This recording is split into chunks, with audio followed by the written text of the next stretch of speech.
That's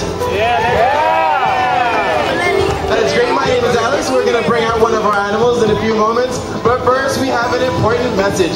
Sea lion populations in the wild are stable, but our sea lions can use your help. New York is proposing some devastating budget cuts to the New York Aquarium. You can show your support and help save our animals by signing one of our petitions. We have one at Sea Cliffs and one in the cafe. And there's also a number that you can use to sign our petition using your mobile phone, and you can find out what that number is right after the show. And now, I'd like to introduce to you one of the animals that you can help support. Ladies and gentlemen, boys and girls, how about we give a big warm welcome to our California sea lion, Osborne, and his trainer, Joanne.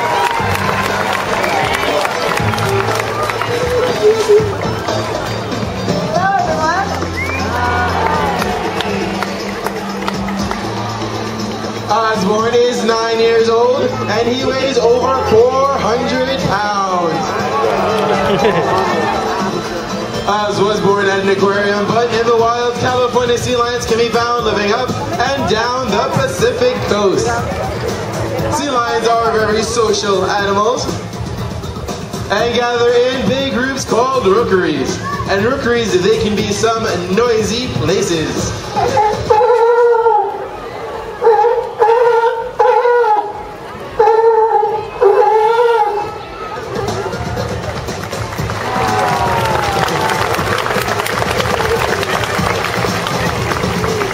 Males like Osborne will vocalize to announce and defend their territory, while females will vocalize to identify their pups on a crowded beach. The mother will vocalize and the pup will return her call. Another way sea lions identify each other is through a breath exchange. And this behavior looks a lot like a sea lion kiss. Alex, pucker up.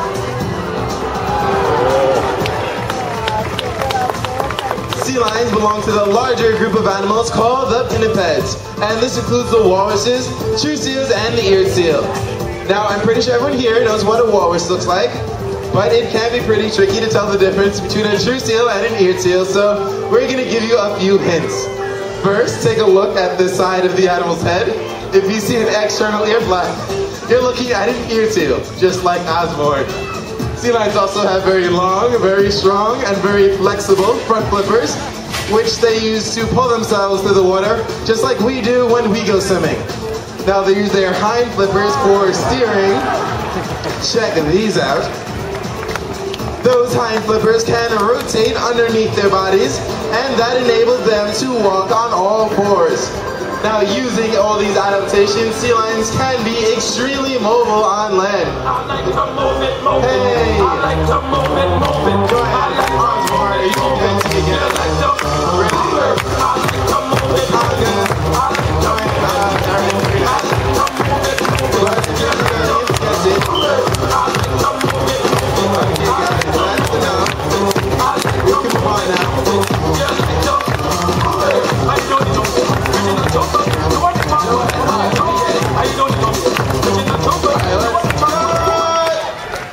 Thank you.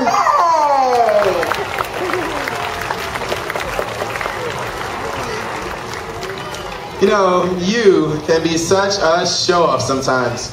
Well, I know Oz can be. I told him, Oz, I know it's Father's Day and all, but can you try and tone it down Joanne. just a little bit, buddy? Yes. He's talking about you. About me? Oz? Yes, you. Thanks a lot, buddy. Don't worry, Oz. Everyone here was very impressed at how you can move on land. Okay, Joanne did a good job too. Okay, Joanne has a couple of fans. But if you guys are done dancing, I'd like to move on and talk about true seals.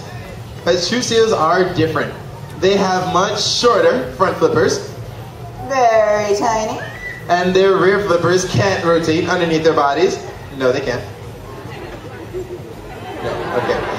So when a true seal comes on land to walk, they have to crawl along, like an inchworm. Or a caterpillar. In the water, sea lions are very fast and agile, and they have very flexible necks. Ouch. They use all these adaptations to help them catch all those fast-moving fish that make up their diet.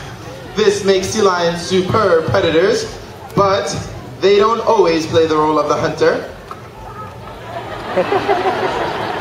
Sometimes it is these guys who are the prey, and they are always on the lookout for danger. See anything?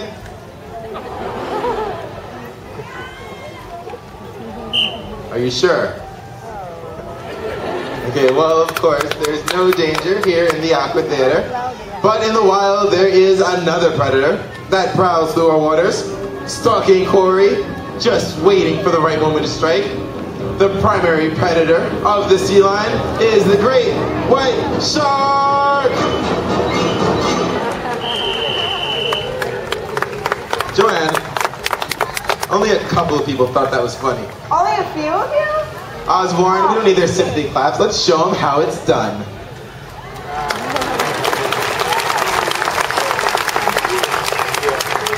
Way to work a crowd.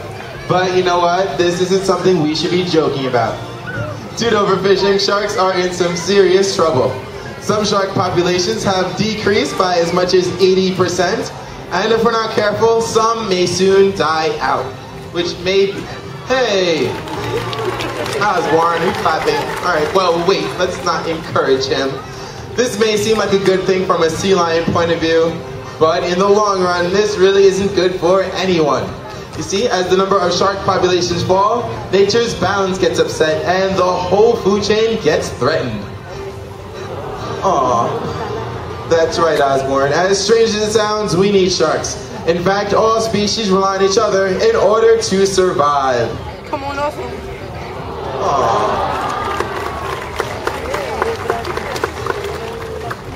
In the wild, sea lions spend a large part of their day in the water hunting for fish and avoiding predators like sharks. They use a method of swimming called porpoising, which is where they jump out of the water, take a really deep breath, and dive back into the water, continuing their forward momentum. Using this method of swimming, sea lions can reach speeds over 15 miles per hour, which is a great form of physical exercise. But life in an